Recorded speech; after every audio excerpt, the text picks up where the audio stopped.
अस्सलाम वालेकुम everyone, my name is अजीज़ अहमद और मैं स्टॉक एक्सचेंज से वाबस्ता हूँ तकरीबन 7 साल से। थोड़ा-सा मैं आपको अपने बारे में बता दूँ कि मैंने एमबीए फाइनेंस किया है और साथ-साथ मैंने मास्टर्स की है इंटरनेशनल रिलेशंस में। 2017 में मैंने पाकिस्तान मर्केंटाइल एक्सचेंज जॉइन किया as a business development officer और करते-करते तकरीबन 4 साल मुझे जो है लगे वहाँ पे ट्रेनिंग हासिल करने में एक प्रोफ़ेशनल ट्रेडर बनने के लिए। उसके बाद जो है मैंने उनके साथ काम किए 2-3 साल और मैं वापस अपने घर आया, मैंने यहाँ से स्टार्ट किया online teaching and offline teaching. वो भी मैं आपको बाद में बताऊँगा कि क्यों मैंने ये इनिशिएटिव लिया, ठीक है? तो थोड़ी-सी मैं आपको जो है फाइनेंशियल मार्केट की हिस्ट्री बता देता हूँ कि इसका वजूद कैसे आया। मेरी जो टर्मिनोलॉजी है वो बहुत ज़्यादा सिंपल है, मैं कोई प्रोफ़ेशनल वर्ड्स यूज़ नहीं करता क्योंकि मेरे सामने जितने भी मेरे स्टूडेंट्स हैं, मुझे ये लगता है कि उनको वो चीज़ सही तरीके से समझ में आए। तो अगर कोई डाउट होता है तो वो क्लास के एंड में आप मुझसे पूछ सकते हैं, ठीक है?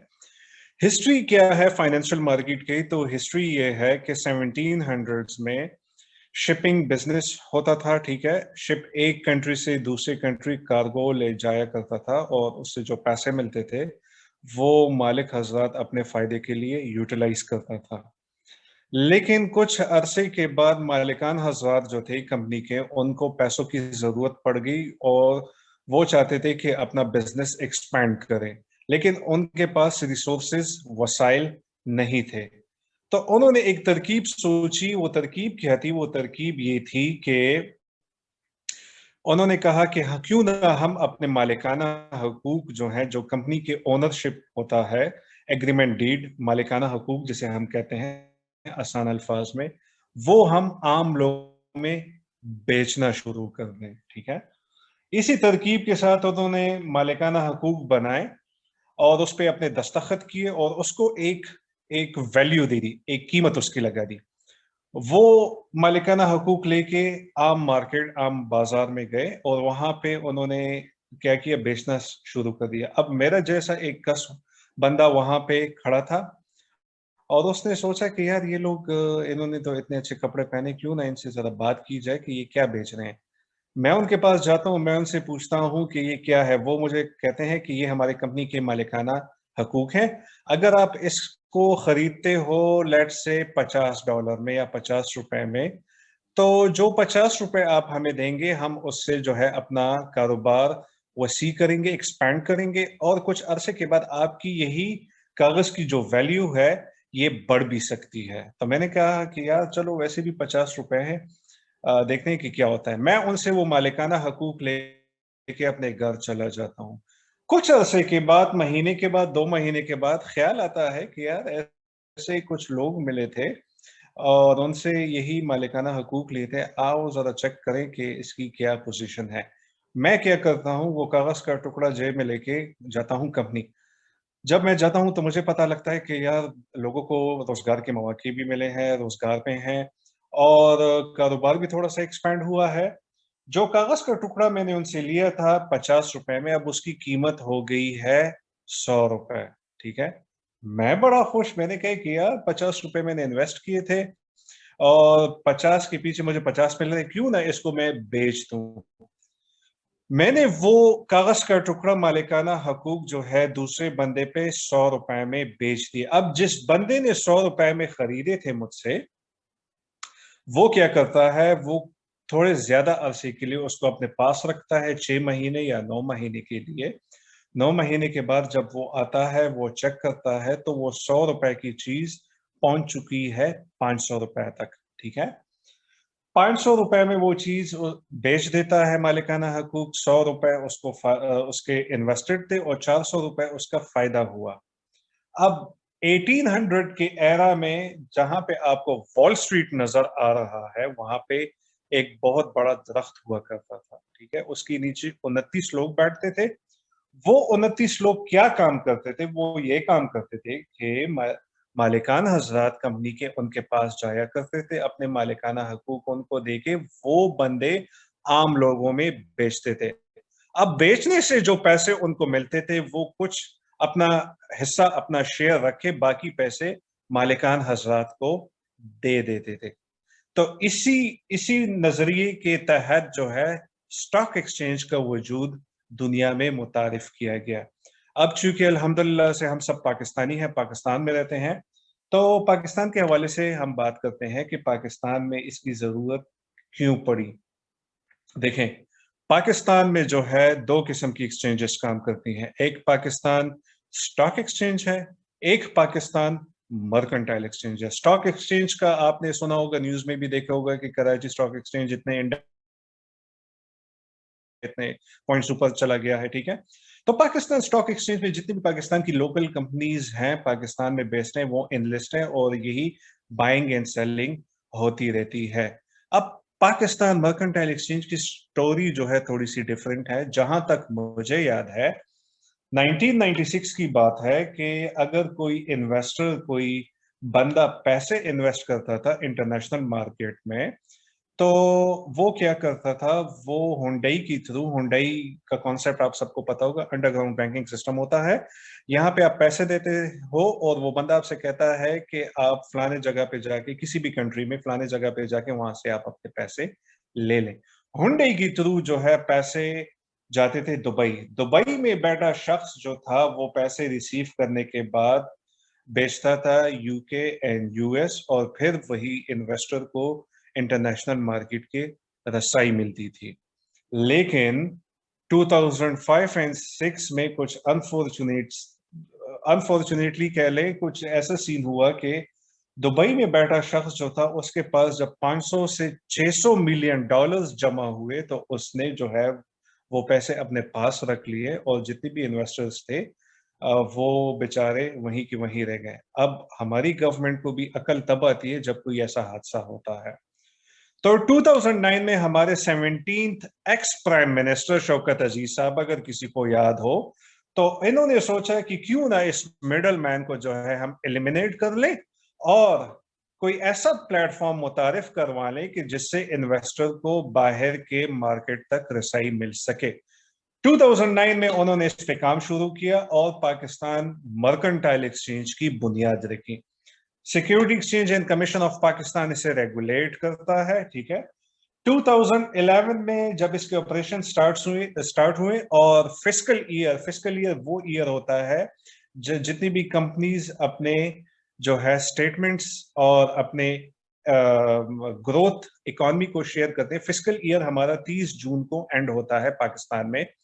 फिस्कल ईयर के इख्तिताम पे पाकिस्तान मर्केंटाइल एक्सचेंज की साइड से एक रिपोर्ट शाया हुई जिसमें पता चला कि उसमें जो है 80 टू 90 मिलियन डॉलर्स की सरमायाकारी हुई है, जो कि बहुत बड़ी अमाउंट थी पाकिस्तान के लिए, ठीक है।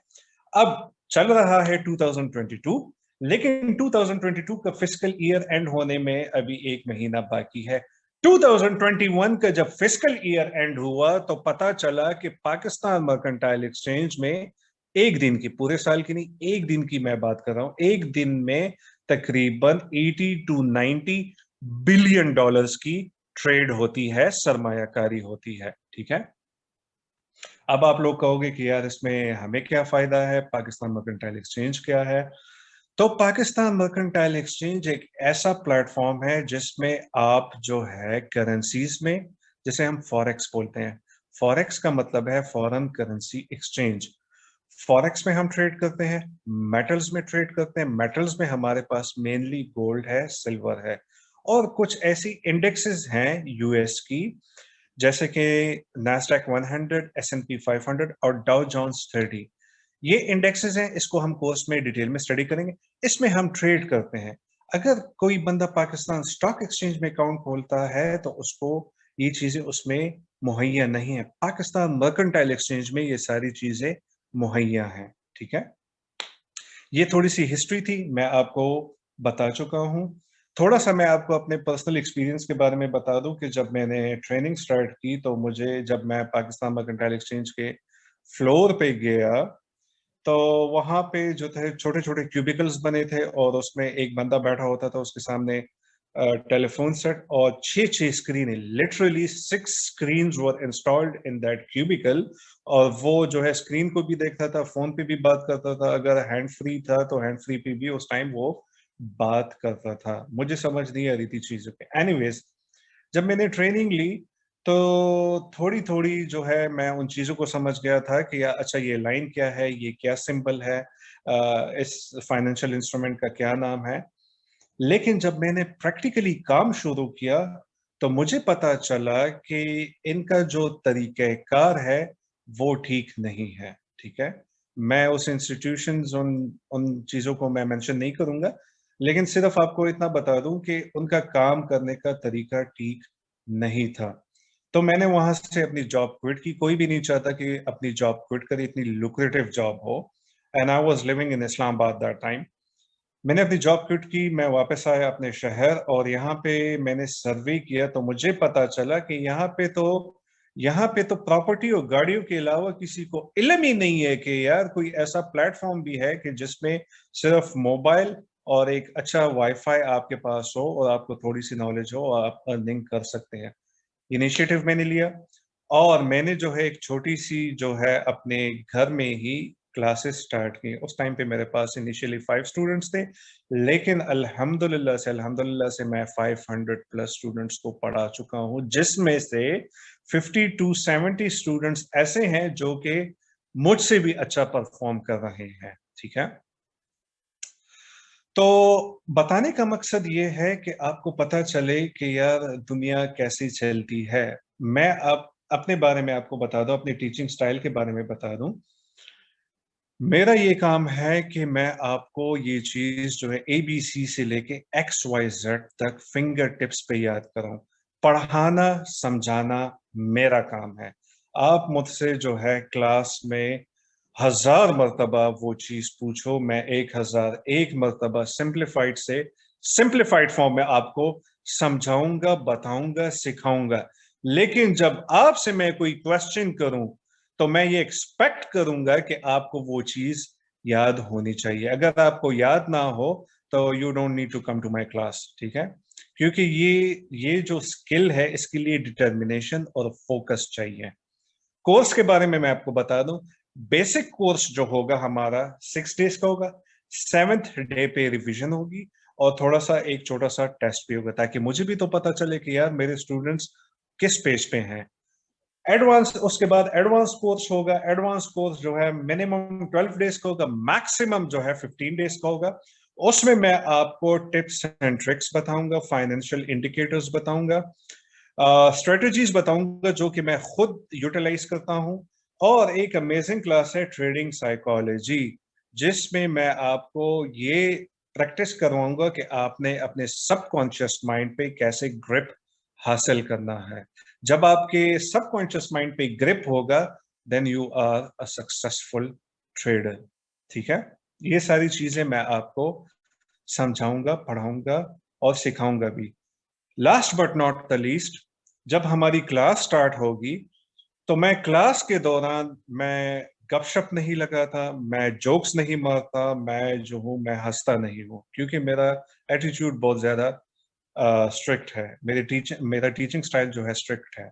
ठीक है, लेकिन क्लास जब हमारी एंड होगी तो मैं आपसे नेटफ्लिक्स पे भी बात करूंगा, मैं आपसे अमेजोन पे भी बात करूंगा। आप जो चीज मुझसे पूछोगे मेरे लाइफ के बारे में, कोई भी चीज आप मुझसे कहोगे, मैं आपके साथ एज अ क्लासमेट जैसे होते हैं उस तरह से आपके साथ गपशप भी लगाऊंगा। लेकिन क्लास के दौरान I don't want any sort of bad things to happen. ठीक है, ये मेरी इंट्रोडक्शन रही स्टॉक एक्सचेंज के बारे में। हिस्ट्री मैंने आपको बता दी, प्रैक्टिकल एक्सपीरियंस मैंने आपके साथ शेयर किया, कोर्स के बारे में बता दिया। अब आपके माइंड में अगर कोई भी क्वेश्चन होता है, कोई भी डाउट होती है, तो please feel free to ask about it. I am here to answer that. जी, एनी क्वेश्चंस?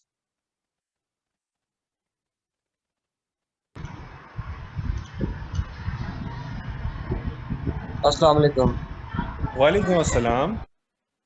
सर मेरा एक छोटा सा सवाल है कि मुझे ये बताएं कि अ, आप अगर फॉर एग्जांपल आप ये स्टॉक एक्सचेंज का काम कर रहे हैं, तो हम्म। आप टीचिंग क्यों कर रहे हैं? मुझे इस चीज की समझ नहीं आ रही कि फिर इसमें टीचिंग क्या हमें भी करनी पड़ेगी फ्यूचर में, या कोई इसमें भी कोई जो चीज मैं समझ नहीं रहा हूँ, पता नहीं मैं बता पाया हूँ कि नहीं। आप टीचिंग क्यों कर रहे हैं इस चीज में? क्यों कर रहा हूँ? वेरी गुड क्वेश्चन, ये भी मैं आपको आंसर कर देता हूँ। देखिए बच्चे, जब भी आप किसी ब्रोकर के पास जाते हैं, ठीक है, और आप इन्वेस्टमेंट करते हैं, तो वो आपको कभी भी की पॉइंट्स ना बताएगा, ना समझाएगा, और ना आपसे कहेगा कि मार्केट में जो है ये चांस है, या आप ये कर सकते हैं या वो कर सकते हैं, ठीक है। जब ये हार्श रियलिटी मैंने वहां पे पाकिस्तान मर्केंटाइल एक्सचेंज के फ्लोर पे देखी, तो मैं समझ गया था कि यार, these people are here to rip off the people's money, ठीक है, और वो चीज मेरे जमीर को सही नहीं लगी। That's why I quit the job. और जो चीजें मैंने सीखी हैं उसके बाद भी मैंने जो है अपनी लर्निंग की है, तो अल्हम्दुलिल्लाह से मेरे वही स्टूडेंट्स जो हैं मेरे इन्वेस्टर्स हैं, कुछ बाहर की भी इन्वेस्टर्स हैं, और वो सीख भी रही हैं, और इन्वेस्टमेंट भी उनकी जो है पड़ी हुई है, उससे कमा भी रहे हैं, ठीक है। जब एक चीज आपको समझ नहीं आती, आपका माइंड उस पर क्लियर नहीं है, तो आप कैसे उसमें हाथ डाल सकते हो? आप मुझे ये बता दो। आप तब हाथ डालोगे जब आपका कॉन्सेप्ट क्लियर होगा ना, ठीक है। अब अगर मैं आपसे इन्वेस्टमेंट की बात करूं, तो आप कहेंगे कि सर ये आप क्या कह रहे हैं, मुझे तो कुछ समझ नहीं आ रहा। जब मैं आपको उसके डेप्थ में लेके चलूंगा, तब आपको समझ आएगी ना। तो इसीलिए मैं ये चीज पढ़ा रहा हूं। जी सर, मैं अस्सलाम वालेकुम सर। बिल्कुल समझ गया। वालेकुम अस्सलाम। Sir basically I have been into this market PMEX from the last 1.5 years। मुझे कोई इतनी खास ट्रेनिंग कभी भी नहीं मिली। मैं इस ठीक मार्केट से कमाया भी बहुत है और इस मार्केट में उड़ाया भी, मेरा सब कुछ लॉस भी हुआ है। तो है। मुझे आज तक ना जो सही ट्रेनिंग है ना वो नहीं मिली। तो मैं ये क्वेश्चन करना चाह रही हूँ कि क्या हम अपने सबकॉन्शियस माइंड को ट्रेन कर सकेंगे इसके बाद कि अब मेरे अंदर जो फियर आ गया है ना, मैंने जी। इस मार्केट से, मैं पर्सनली आपको बताती हूँ, मैंने इस मार्केट से $12,000 कमाए हैं, ठीक है। अच्छा। लेकिन अगले ही उसमें टाइम में $7,000 मेरे गए भी हैं। लेकिन पता ठीक नहीं है। है मुझे क्या होता है कि मुझे एक एंजाइटी होती है। मैं मार्केट को देखती जाती ठीक हूँ ना, है। मुझे अब पता नहीं क्या एक एंजाइटी होती है। मैं लॉस पहले भी करती आई हूँ, ऐसी बात नहीं है, मैंने लॉस कर करके सीखा है, कुछ ठीक सिखाया है। है, कुछ मेरे लॉस से सीखा है।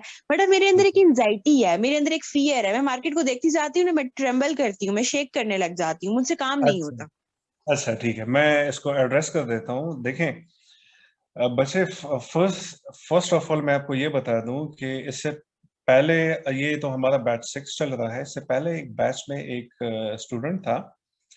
वो उसने मुझे पर्सनल में मैसेज किया कि सर आपसे कुछ बात करनी है। बात थोड़ी सी लंबी है, मैं शॉर्ट कर लूंगा। कि मैंने कहा जी बोले, मेरे पास, मैं उस टाइम पे थोड़ा सा बिजी था काम में, तो उसने कहा कि सर आप मुझे जरा 2 मिनट दे दें। मैंने कहा जी जी बोलें आप, क्या मसला है? उसने कहा कि सर मैं काम कर चुका हूँ, मैं जो हूँ मैंने इतने कमाए हैं, इतना किया है, लेकिन उसके साथ साथ जो है मैंने, सर जब कमाया है तो लॉस भी किया है।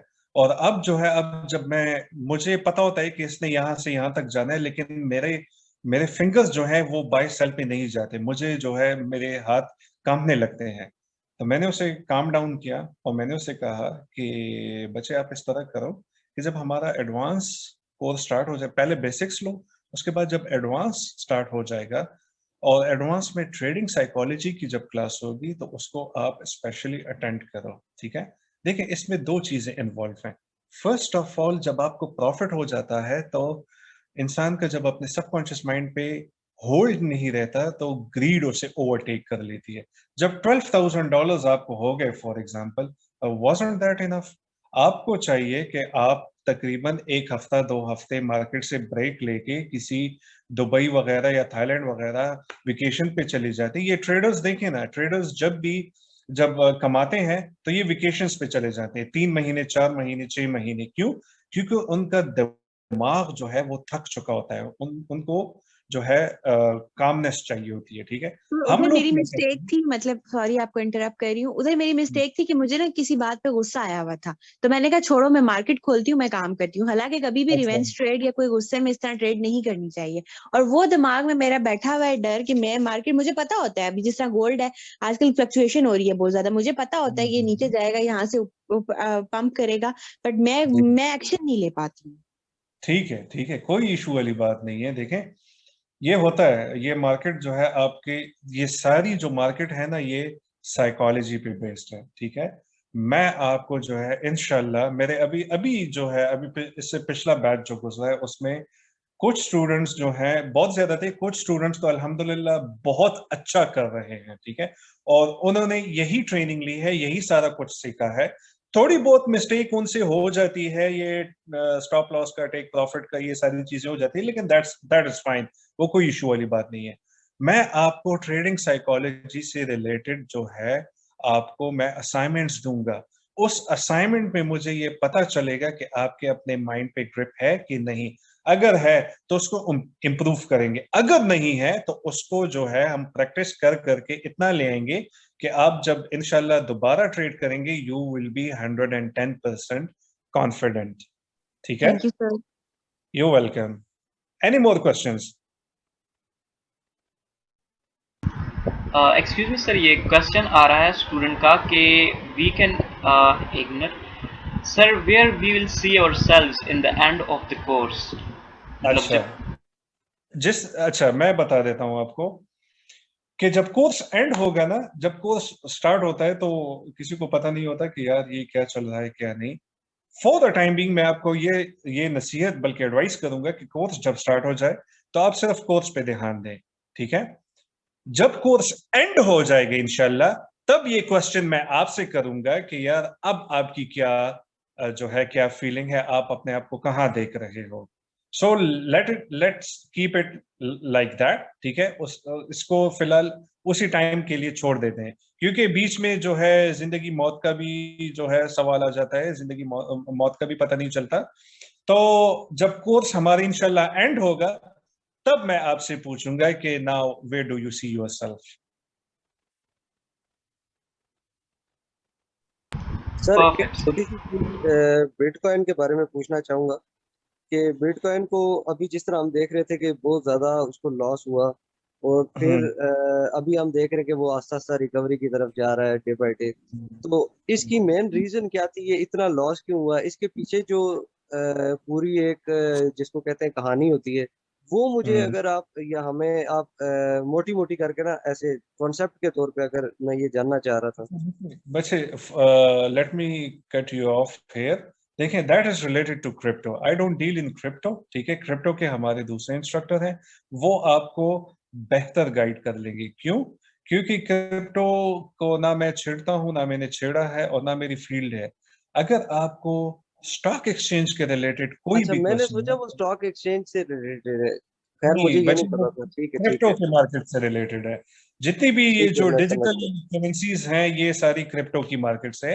And I am really sorry कि मैं उसको आंसर नहीं कर पाऊंगा, क्योंकि वो मेरी फील्ड ही नहीं है। सर इसी में ये बात बता देना, स्टॉक एक्सचेंज में कि चीजें ये जो ग्राफ ऊपर नीचे जाते रहते हैं, ये क्या चीज होती है, ये होता कैसे है? ये जो ऊपर नीचे चलती रहती हैं चीजें, ये किस तरह ये होता है? ये इस तरह होता है बच्चे कि मार्केट में जो है, मार्केट में बायर्स एंड सेलर्स होते हैं, ठीक है।